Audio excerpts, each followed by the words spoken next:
राधे राधे प्रिय भक्तों, माताओं और बहनों, आप सभी का स्पिरिचुअल वाणी चैनल में स्वागत है। आज मैं आप सभी के समक्ष परमा एकादशी की कथा प्रस्तुत कर रही हूँ। यदि आपने अभी तक हमारा चैनल स्पिरिचुअल वाणी को सब्सक्राइब नहीं किया है तो सब्सक्राइब अवश्य करें और बेल आइकन दबाना ना भूलें। अधिक मास की कृष्ण पक्ष की एकादशी को परमा एकादशी कहा जाता है। परमा एकादशी समस्त पापों का नाश करने वाली है। परमा एकादशी के दिन भगवान श्री विष्णु जी का पूजन किया जाता है। जो मनुष्य इस दिन भगवान श्री हरि विष्णु जी की पूजा करते हैं उसे वैकुंठ की प्राप्ति होती है। इस वर्ष परमा एकादशी 12 अगस्त सुबह 7 बजे से तथा 13 अगस्त की सुबह 8 बजे तक रहेगी। इसलिए परमा एकादशी का व्रत 12 अगस्त के दिन रखा जाएगा। एकादशी का दिन श्री हरि विष्णु जी को अत्यंत प्रिय है। अधिक मास की कृष्ण पक्ष की एकादशी का व्रत करने से भगवान विष्णु जी का आशीर्वाद प्राप्त होता है और इसके साथ ही दुर्लभ सिद्धियों की प्राप्ति होती है। इस एकादशी में स्वर्ण दान, विद्या दान, अन्न दान, भूमि दान और गोदान करने का विशेष महत्व है। परमा एकादशी के दिन सुबह ब्रह्म मुहूर्त में उठकर स्नान आदि का कर सूर्य देव को अर्घ्य दें। भगवान विष्णु की प्रतिमा अथवा फोटो को साफ करके धूप, दीप, नैवेद्य आदि अर्पित करें। पूरे विधि विधान से श्री हरि विष्णु जी की पूजा आराधना करें। पूजन के पश्चात परमा एकादशी की कथा सुने। एकादशी का व्रत द्वादशी के दिन पारण मुहूर्त में खोला जाता है। द्वादशी के दिन ब्राह्मण को फलाहार का भोजन करावें और उन्हें दान दक्षिणा देकर विदा करें। उसके पश्चात स्वयं भोजन करें। आइए अब शुरू करते हैं परमा एकादशी की कथा। एक बार श्री कृष्ण भगवान युधिष्ठिर को सभी एकादशी का महत्व तथा विधि विधान बता रहे थे। तब युधिष्ठिर ने श्री कृष्ण भगवान से अधिक मास में आने वाली कृष्ण पक्ष की एकादशी के बारे में पूछा और कहा, हे केशव, अधिक मास की कृष्ण पक्ष की एकादशी का क्या नाम है? इसका क्या विधान है? कृपा करके विस्तार से बताएं। तब श्री कृष्ण बोले, हे धर्मराज, अधिक मास में श्री कृष्ण पक्ष की एकादशी परमा पुरुषोत्तमी या कमला एकादशी कहलाती है। वैसे तो हर वर्ष 24 एकादशियां आती हैं, परंतु 3 वर्ष में एक बार जब अधिक मास आता है उस वर्ष एकादशी की संख्या बढ़कर 26 हो जाती है। अधिक मास में 2 एकादशियां होती हैं। शुक्ल पक्ष की एकादशी को पद्मनी एकादशी और कृष्ण पक्ष की एकादशी को परमा एकादशी के नाम से जाना जाता है। 3 वर्ष के बाद आने के कारण अधिक मास की एकादशी का महत्व और भी अधिक हो जाता है। कपिल्य नगरी में सुमेधा ब्राह्मण अपनी पत्नी के साथ निवास करता था।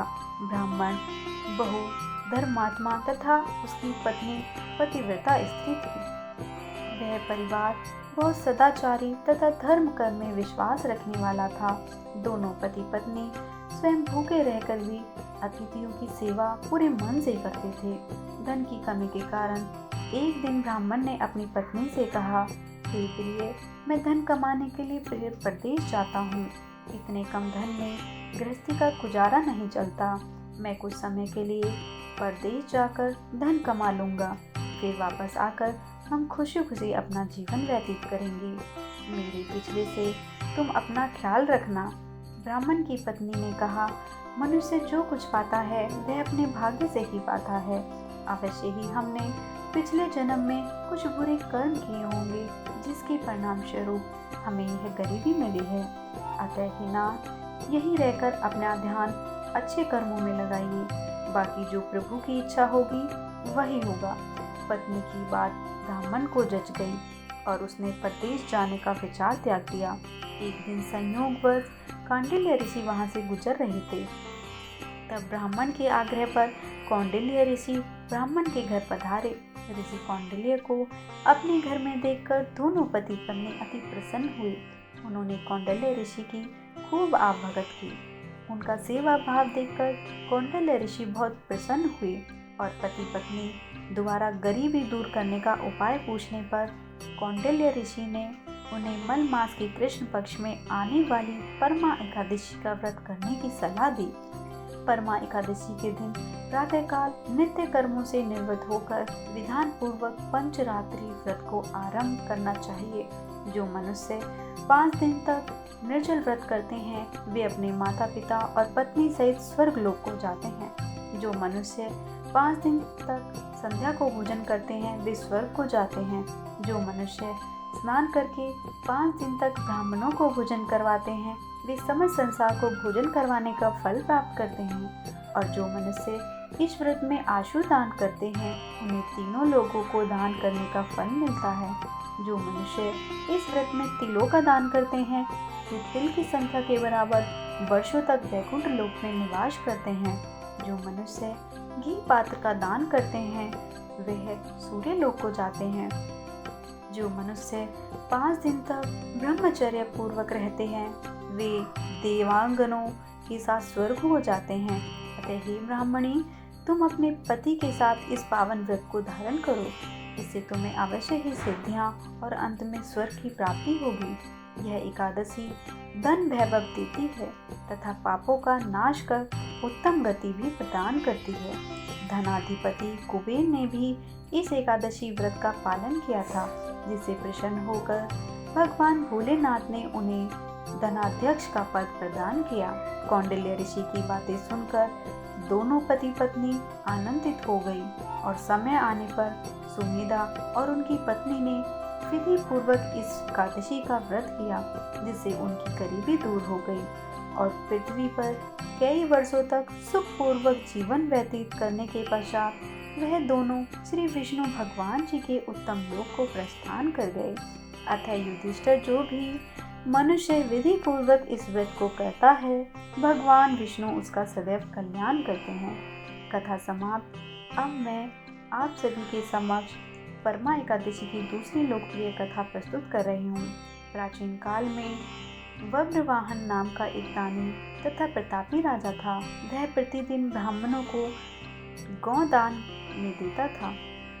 उसी के राज्य में प्रभावती नाम की एक बाल विधवा ब्राह्मणी भी रहती थी, जो भगवान विष्णु की परम भक्त थी। पुरुषोत्तम मास में प्रतिदिन स्नान आदि से निर्वत होकर श्री भगवान तथा शंकर भगवान की पूजा किया करती थी। परमा एकादशी का व्रत भी इसी बीच निरंतर ही करती थी। देव योग से राजा वज्रवाहन और बाल विधवा ब्राह्मणी की एक दिन ही मृत्यु हुई और दोनों एक साथ ही धर्मराज के दरबार में पहुंचे। धर्मराज ने उठकर जितना स्वागत ब्राह्मणी प्रभावती का किया उतना स्वागत उन्होंने राजा का नहीं किया। राजा को अपने दान पुण्य पर जो भरोसा था उसके प्रतिकूल अपना अपमान तथा ब्राह्मणी का सम्मान देखकर राजा आश्चर्यचकित रह गई। उसी समय चित्रगुप्त ने आकर प्रभावती तथा राजा के कर्मों के अनुसार प्रभावती को विष्णु लोक और राजा को स्वर्गलोक ले जाकर बात बताई। राजा को इस पर और भी अधिक आश्चर्य हुआ और उन्होंने धर्मराज से इसका कारण पूछा। तब धर्मराज ने प्रभावती द्वारा पुरुषोत्तम मास में परमा एकादशी के व्रत को करने की बात बताई। धर्मराज ने कहा, प्रभावती हर बार परमा एकादशी का व्रत करती थी। परमा एकादशी के व्रत के प्रभाव से ही इसे वैकुंठ लोक की प्राप्ति हुई है। अतः जो मनुष्य परमा एकादशी का व्रत करता है और विधि विधान से भगवान श्री हरि विष्णु जी की पूजा करता है उसे भगवान विष्णु का आशीर्वाद प्राप्त होता है और उसके समस्त कष्ट दूर हो जाते हैं। कथा समाप्त। कहानी सुनने वालों का भी भला और सुनने वालों का भी भला। जय श्री हरि विष्णु भगवान की जय। कथा सुनाने वाले का भी भला और सुनने वाले का भी भला। जय श्री हरि विष्णु, जय श्री हरि विष्णु।